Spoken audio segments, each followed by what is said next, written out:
Yeah, yeah. Very much.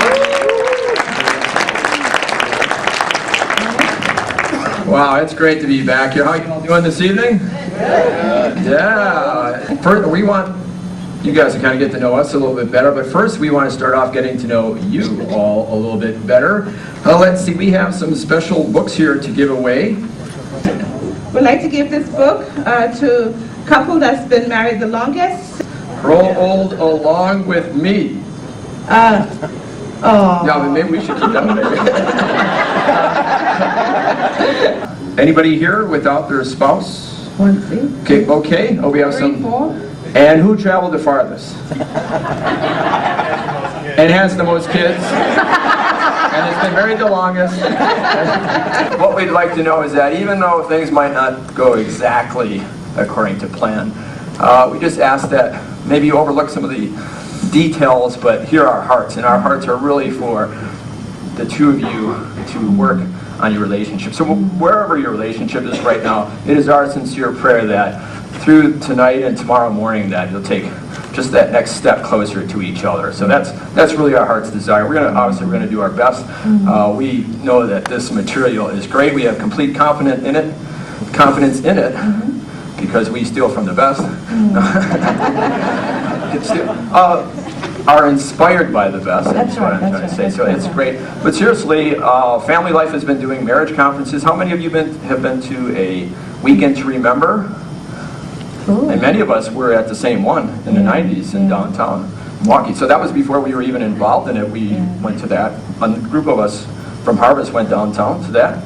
And then who would have thought that years later we'd be a part of doing it. So the main themes of this marriage conference are from the Family Life Weekend to Remember. Obviously it's been shortened down a bit. We're going to be doing 4 sessions. And then, so we were just kind of laughing at that. And then right into the microphone. Oh dear, do we have to get into that now? Gene snorted.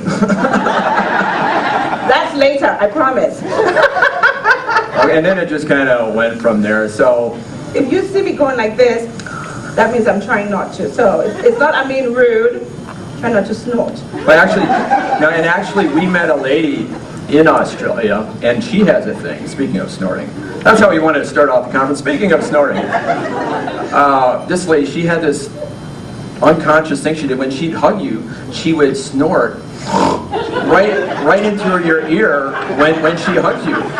And she would do it, and then she'd get all embarrassed about, oh, I'm sorry I did that. I'm like, hey, I'm just feeling at home. I'm feeling like, could you stand there and my wife there, and I'll tell a joke and I'll just feel like it's stereo. What are you doing, baby? Oh, nothing. Okay, you guys got to promise not to laugh. This is a picture of our first date. Ta-da! That wasn't in the... What part of not laughing did they understand? I look fantastic, don't I? Thank you. This is... Where's my brother? My brother Steve's doing the camera there. He was actually there. I went down to St. Lucia in the Caribbean to visit my brother Steve. He was in the Peace Corps, and while I was there, I met Gene. He was looking for a souvenir and found one. The gift that keeps on giving.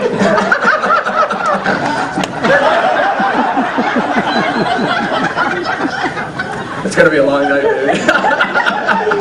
So this was actually our first date, and so we found this. 1983. We met August 1983, and we found this picture, and I scanned it in, and as missionaries, we send out emails from time to time. And by the way, I attached this picture of us, and we have a friend in Spain, and she writes back, Eric, you wore a t-shirt on your first date? That's a little bit too loud. And I said, no. That's a muscle shirt. She writes back, that's even funnier.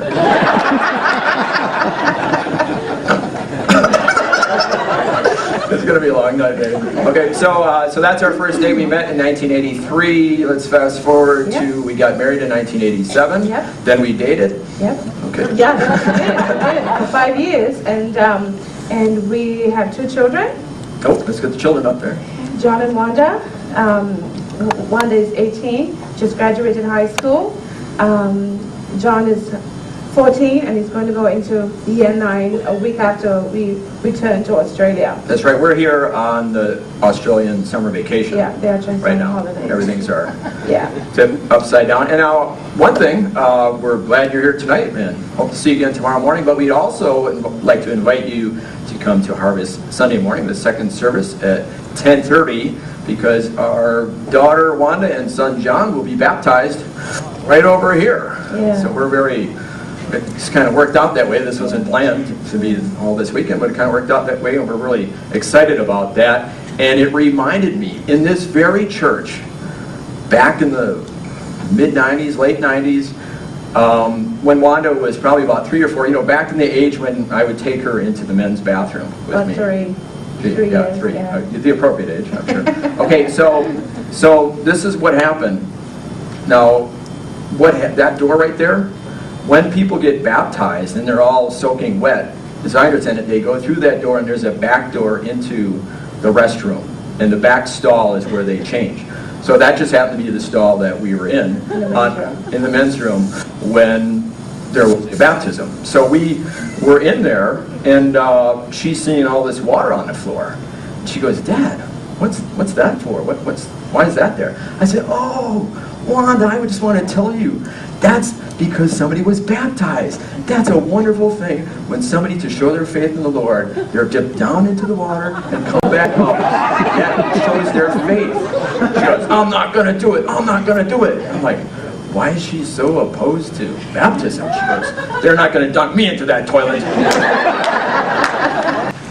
Every marriage is either moving toward oneness or drifting towards isolation. Now, this is one of the basic premises that our conference is founded upon.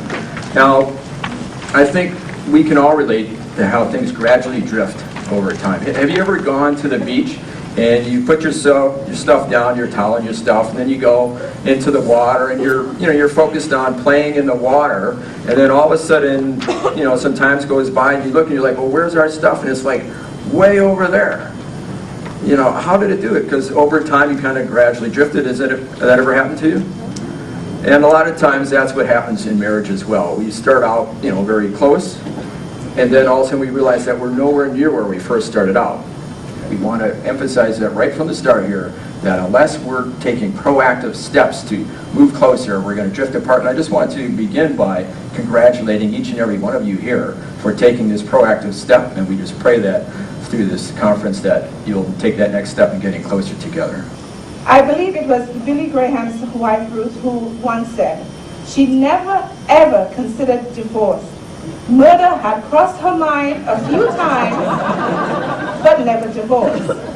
Just so busy with, especially if you have children, and taking them to this practice and that practice, busyness is going against us getting close together. Any others just right off the top of your head? Television. Yeah, that's a good point, and especially now that we have all this neat electronic stuff that I love. That, well, I mean, if we let it to get between us, I mean, for example, we would never do that, of course, but I've heard other people have this problem.